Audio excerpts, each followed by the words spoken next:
Thomas is a tank engine who lives at a big station on the island of Sodor.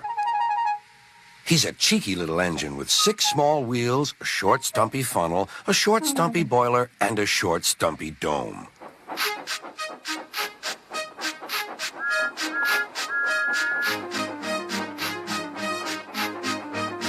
He's a fussy little engine, too, always pulling coaches about, ready for the big engines to take on long journeys. And when trains come in, he pulls the empty coaches away so that the big engines can go and rest.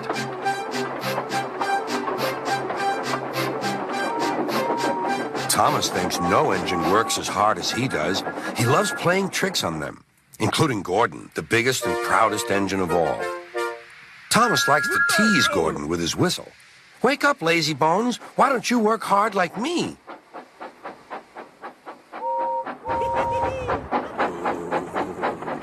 One day, after pulling the big express, Gordon had arrived back at the sidings very tired. He was just going to sleep when Thomas came up in his cheeky way.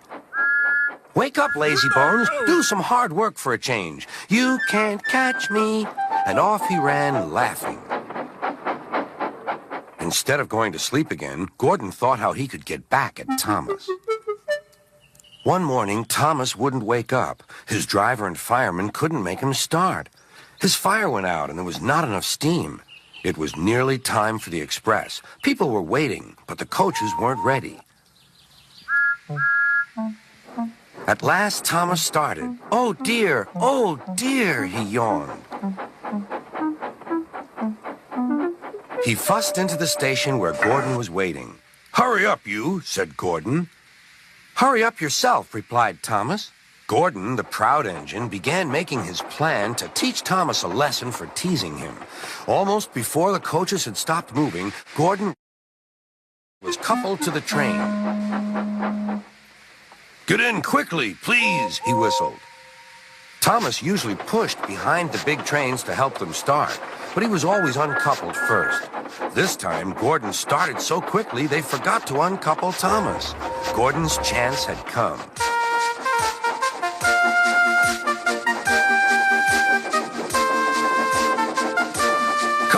Come on, puffed Gordon to the coaches. The train went faster and faster. Too fast for Thomas. He wanted to stop, but he couldn't. Beep, beep. Stop, stop. "Hurry, hurry, hurry," laughed Gordon. "You can't get away, you can't get away," laughed the coaches. Poor Thomas was going faster than he had ever gone before. He was out of breath and his wheels hurt him, but he had to go on. "I shall never be the same again," he thought sadly. "My wheels will be quite worn out."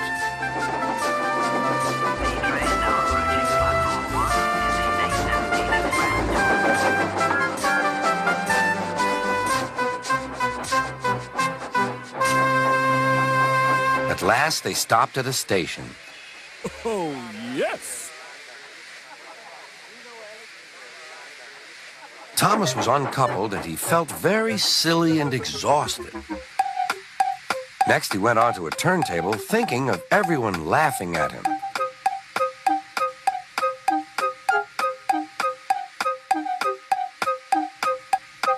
And then he ran onto a siding out of the way. "Well, little Thomas," chuckled Gordon, "now you know what hard work means, don't you?" Poor Thomas couldn't answer. He had no breath. He just puffed slowly away to rest and had a long, long drink.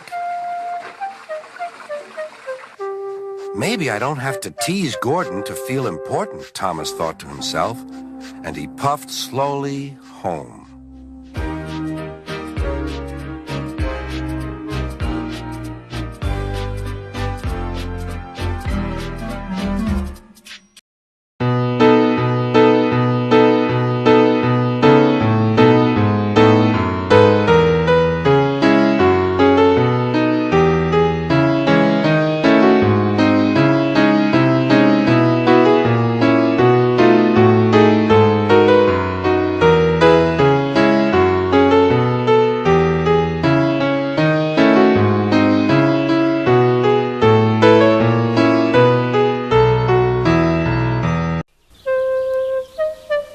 One day, Edward was in the shed where he lived with the other engines.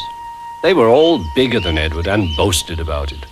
"The driver won't choose you again," said Gordon. "He wants strong engines like us." But the driver and fireman felt sorry for Edward. "Would you like to come out today?" "Oh, yes, please," said Edward. So they lit his fire, made lots of steam, and Edward puffed away. The other engines were very cross at being left behind.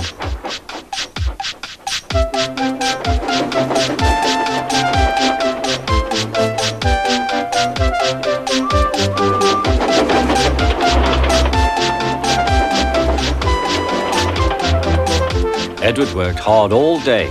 The coaches thought he was very kind, and the driver was very pleased.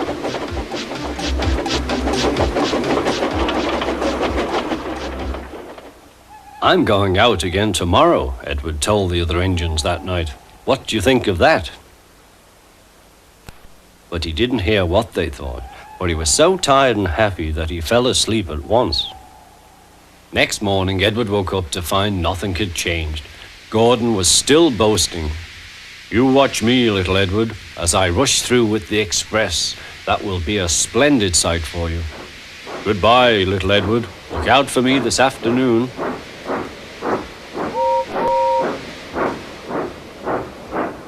Edward went off to do some shunting.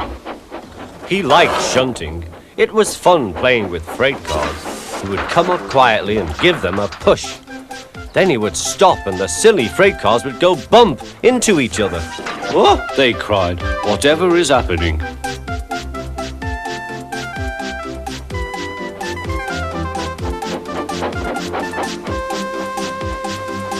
Edward played till there were no more freight cars. Then he stopped to rest. Presently he heard a whistle. Gordon was very cross. Instead of nice shining coaches, he was pulling a very dirty freight train. "A freight train, a freight train, a freight train," he grumbled. "The shame of it, the shame of it, oh, the shame of it." Edward laughed and went to find some more freight cars. Then there was trouble. "Gordon can't get up the hill," the porter called to Edward's driver. "Will you take Edward and push him, please?" They found Gordon halfway up and very cross. His driver and fireman were talking to him severely. "You're not trying." "I can't do it," said Gordon. "The noisy freight cars hold an engine back so." Edward's driver came up. "We've come to push." "No use at all," said Gordon. "You wait and see," replied Edward's driver. They brought the train back to the bottom of the hill.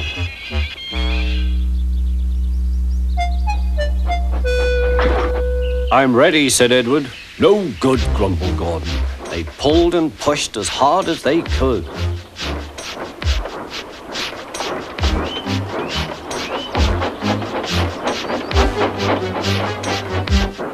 "I can't do it, I can't do it, I can't do it," puffed Gordon. "I will do it, I will do it, I will do it," puffed Edward. Edward pushed and puffed and puffed and pushed as hard as ever he could. And almost before he realized it, Gordon found himself at the top of the hill.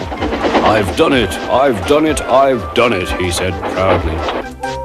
He forgot all about kind Edward and didn't say thank you. Edward was left out of breath and far behind, but he was happy because he had been so helpful. At the next station, he found that the driver and fireman were very pleased with him.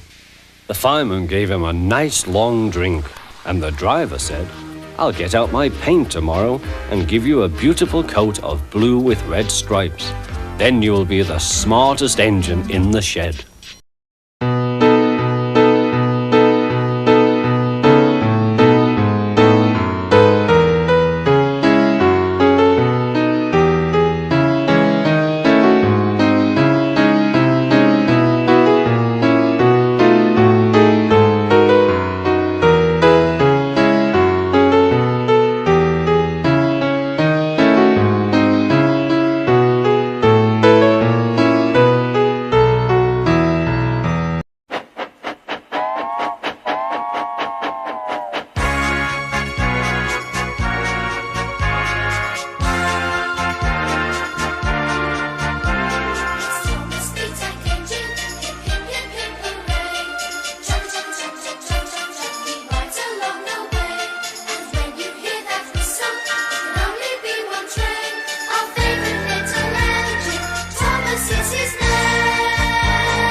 I'm not going to spoil my lovely green paint and red stripes for you.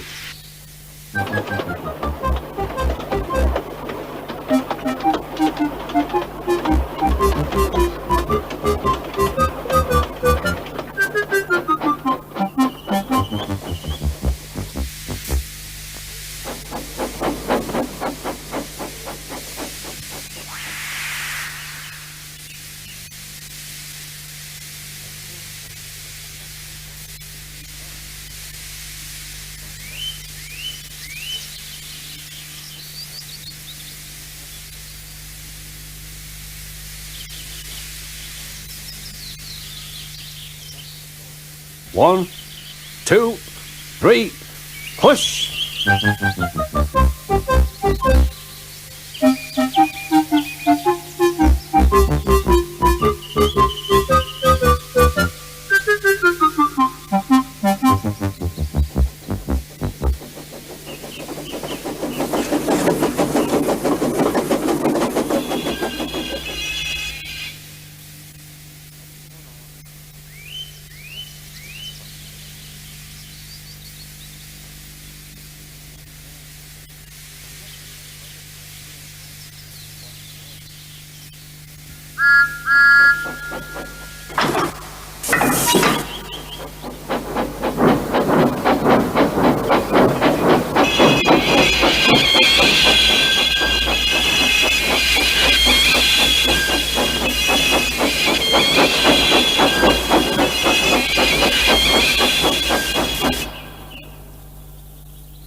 Hello. Poop, poop, poop. Serves you right.